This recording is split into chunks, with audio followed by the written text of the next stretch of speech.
کیونکہ حالات و واقعات اور ثبوت و شہادت کی روح سے ملزم ناصر محمود انگوٹھیاں نہیں پہنا کرتا تھا۔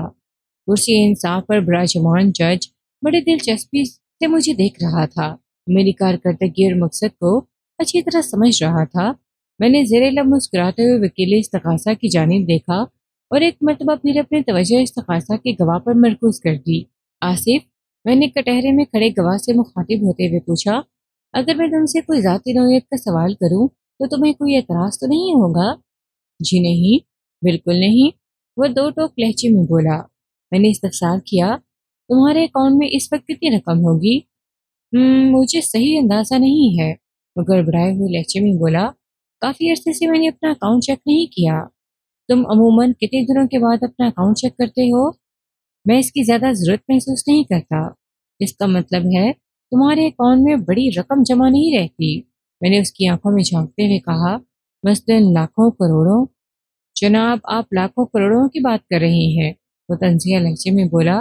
جس شخص کی ماہانہ تنخواہ 800 روپے ہو، اس کا اکاؤنٹ اتنا صحت مند کیسے ہو سکتا ہے؟ میں نے یہ اکاؤنٹ بچت کے لیے کھولا تھا، کبھی 200 کبھی 400 اس پہ جمع کروا دیتا ہوں۔ اس وقت بمشکل میرے اکاؤنٹ میں 2-2.5 ہزار روپے ہوں گے جو میں نے پچھلے 1-1.5 سال میں پیسہ پیسہ جمع کیے ہیں۔ 200-400 جمع کراتے رہے ہو اور اس وقت تمہارا بیلنس 2.5 ہزار سے زیادہ نہیں، میں نے خود کلامی کے انداز میں کہا۔ پھر گواہ سے سوال کیا، ناصر، کیا تم نے صرف ایک ہی بینک میں اکاؤنٹ کھول رکھا ہے یا؟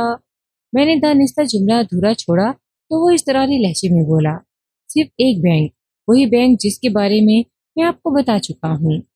آصف علی، میرے سوالات میں اچانک تیزی آ گئی۔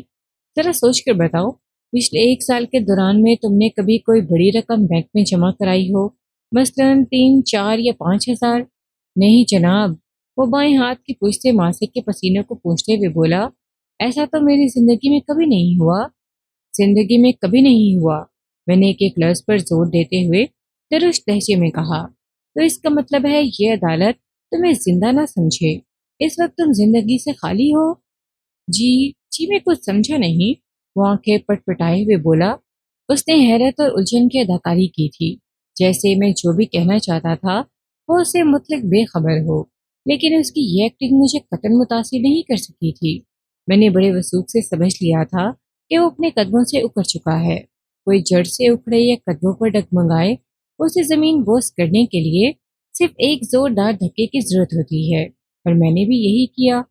آصف علی، میں نے گواہ استغاثہ کی آنکھوں میں آنکھیں ڈال کر کہا، تم کچھ سمجھے یا نہیں سمجھے ہو، اس کا پتہ ابھی چل جائے گا، اور معزز عدالت یہ بھی جان لے گی کہ تمہارا شمار زندہ میں ہے یا مردہ میں۔ میں نے معنی خیز انداز میں جملہ ادھورا چھوڑا، ایک گہری سانس لی اور اپنی بات مکمل کرتے ہوئے کہا، آصف، تم نے تھوڑی دیر پہلے معزز عدالت کے روبرو یہ بیان دیا ہے کہ تم نے اپنی پوری زندگی میں 2، 3 یا 4 ہزار کی رقم شک مشت بینک میں جمع نہیں کرائی، لیکن 5 فروری کی تاریخ اس بات کی گواہ ہے کہ تم نے 4,500 روپے اپنے اکاؤنٹ میں ڈپازٹ کیے تھے، یعنی پورے 4,500 روپے۔ لہٰذا تمہارے بیان کی روشنی میں یہ سوچا جا سکتا ہے کہ تم 5 فروری سے قبل ہی انتقال کر گئے تھے، کیونکہ بقول تمہارے یہ کام تمہاری زندگی میں تو ہوا نہیں۔ آبجیکشن یور آنر، وکیل استغاثہ نے اپنی موجودگی کا اظہار کرتے ہوئے کہا۔ جناب عالی، وکیل صفائی غیر متعلقہ باتوں میں گواہ کو الجھا کر عدالت کا قیمتی وقت برباد کر رہے ہیں۔ جناب عالی، ابھی تک میری زبان سے ایک لفظ بھی غیر متعلق خارج نہیں ہوا، میں نے وکیل استغاثہ کے اعتراض کے جواب میں نرمی سے کہا۔ میری اس نرمی کو کمزوری سمجھ کر وہ شیر ہو گیا۔ براہ راست میری جانب دیکھتے ہوئے اس نے جارحانہ انداز میں استفسار کیا، زیر سماعت کیس کا اس بات سے کیا تعلق ہے؟ آپ کے پاس کیا ثبوت ہے کہ 5 فروری کو استغاثہ کے گواہ آصف علی نے اپنے اکاؤنٹ میں 4,500 روپے ڈپازٹ کیے تھے؟ اس بات کا ثبوت حاصل کرنا کوئی مشکل کام نہیں، بینک کا ریکارڈ میرے دعوے کی تصدیق کر سکتا ہے، اور ضرورت محسوس ہونے پر فروری کے مہینے کی اسٹیٹمنٹ نکلوائی جا سکتی ہے۔ لیکن میں نے معنی خیز انداز میں جملہ ادھورا چھوڑا، پھر افسوسناک انداز میں گردن ہلاتے ہوئے کہا، میرے فاضل دوست، میرا جی چاہ رہا ہے کہ آپ کی عقل، یا کم از کم آپ کی یادداشت پر گہرے رنج و غم کا اظہار کروں، بلکہ اگر موقع ملے تو ماتم بھی کر ڈالوں۔ کیوں؟ وہ سلگ کر بولا، میں نے ایسا کیا کر دیا ہے؟ میں نے اس کی سلگن پر نمک پاشی کرتے ہوئے نہایت کڑوے لہجے میں کہا، آپ کی یادداشت کا میں نے اس لیے ذکر کیا ہے کہ ڈاکٹر عمر حیات کا قتل 4 فروری کی صبح ہوا تھا، اور اسی روز یہ انکشاف بھی ہوا تھا کہ کلینک کے دن رات کی آمدنی مبلغ 4,000 روپے ڈاکٹر کی میز کی درازے سے غائب ہو گئی تھی۔ ان دونوں معاملات کو میرے موکل کی گردن سے لپیٹ کر آپ اس طرح خوش ہو رہے ہیں کہ جیسے کوئی دنیا کا عظیم کارنامہ انجام دے دیا ہے۔ انہی حالات میں وقوع کے اگلے روز یعنی 5 فروری کی صبح استغاثہ کا گواہ آصف علی اپنے اکاؤنٹ میں اتنی ہی مالیت کی رقم جمع کراتا ہے، لیکن معزز عدالت میں وہ اس بات کا دعوے دار ہے کہ اس نے زندگی میں کبھی اتنی بڑی رقم ڈپازٹ نہیں کی۔ میں نے چند لمحات کے لیے توقف کیا، ایک گہری سانس خارج کی اور وکیل استغاثہ کی آنکھوں میں آنکھیں ڈال کر کہا، اور میرے فاضل دوست، آپ کی عقل کا ماتم تو میں اس ذیل میں کرنا چاہتا ہوں کہ آپ کو ان دو واقعات بلکہ دو معاملات میں کوئی ربط ضبط اور تعلق واسطہ نظر نہیں آ رہا ہے نا؟ یہ بڑے افسوس کی بات۔ وکیل استغاثہ میرے اس کڑوے استفسار پر خجل سا ہو کے بگلے جھونکنے لگا۔ میں نے اسے ندامت و شرمندگی کے بحر بے قرار میں ڈبکیاں کھاتے چھوڑا اور استغاثہ کے گواہ آصف علی کے جانب متوجہ ہو گیا۔ آصف، میں نے ڈانٹ سے مشابہ انداز میں کہا، تم نے 5 فروری کو اپنے اکاؤنٹ میں 4,500 روپے جمع کرائے تھے یا نہیں؟ مجھے ہاں یا نہ میں جواب چاہیے، اور یہ مت سوچنا کہ میں نے بینک سٹیٹمنٹ والی بات ایسے ہی کی ہے، اسے خالی دھمکی نہ سمجھنا۔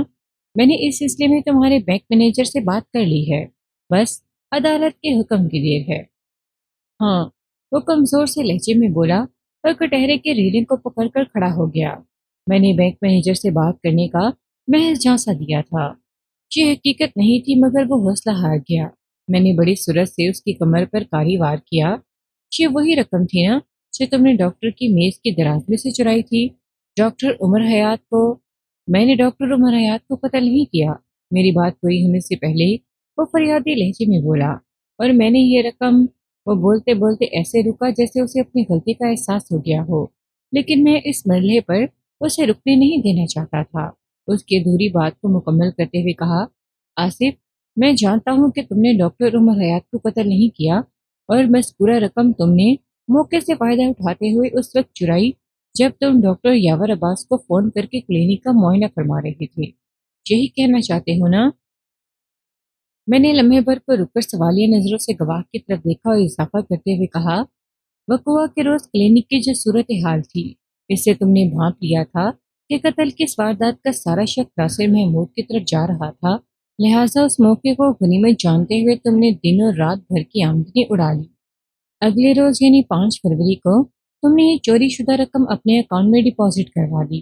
تمہیں یقین تھا کہ رقم کی چوری بھی ملزم ہی کے کھاتے میں جائے گی، اور دیکھو بالکل ایسا ہی ہوا۔ تم قاتل نہیں ہو، صرف ایک موقع پرست چور ہو۔ میں غلط تو نہیں کہہ رہا ہوں نا؟ وہ ریلنگ کو تھامے تھامے ندامت آمیز لہجے میں بولا، مجھ سے غلطی ہو گئی، میں لالچ میں آ گیا تھا۔ ان لمحات میں شیطان نے میری سوچ کا اسٹریڈنگ غلط سمت میں گھما دیا تھا۔ میں اپنے کیے پر بہت شرمندہ ہوں۔ انسان دو چیزوں کا پتلا ہے آصف، میں نے نرم لہجے میں کہا، نمبر 1 مٹی، نمبر 2 خطا۔ اگر کوئی انسان ہے تو اسے زندگی میں خطا بھی ہوگی، کیونکہ اس مشن کے لیے شیطان 24 گھنٹے انسان کے ساتھ لگا ہوا ہے۔ بہرحال یہ اچھی بات ہے کہ تم اپنے کیے پر نادم ہو۔ مجھے یقین ہے کہ اگر تم چوری شدہ رقم ڈاکٹر یاور عباس کے حوالے کر دو تو وہ تمہیں نہ صرف یہ کہ معاف کر دیں گے بلکہ تمہاری نوکری بھی بحال رہے گی۔ بہت بہت مبارک ہو میرے فاضل دوست، رضوی نے تنزیہ لہجے میں کہا، آپ نے ایک کیس تو حل کر دیا، لیکن ڈاکٹر عمر حیات کے قتل کا معاملہ ابھی باقی ہے۔ استغاثہ کا ایک گواہ بھی تو بھی باقی ہے۔ میں نے اس کے طنز کا منہ توڑ جواب دیا، کیا مطلب؟ وہ چوکنا نظروں سے مجھے دیکھنے لگا۔ میں نے کہا، رضوی صاحب، میں نے کوئی ایسی پیچیدہ بات تو نہیں کر دی جس کا مطلب اخذ کرنا آپ کے بس میں نہ ہو؟ میں نے ڈرامائی انداز میں توقف کر کے وکیل استغاثہ کو گھورا اضافہ کرتے ہوئے کہا، استغاثہ کے گواہوں کی فہرست آپ کی جانب سے دائر کی گئی تھی، اور آپ ہی اپنے ایک ممبر کو بھولے بیٹھے ہیں۔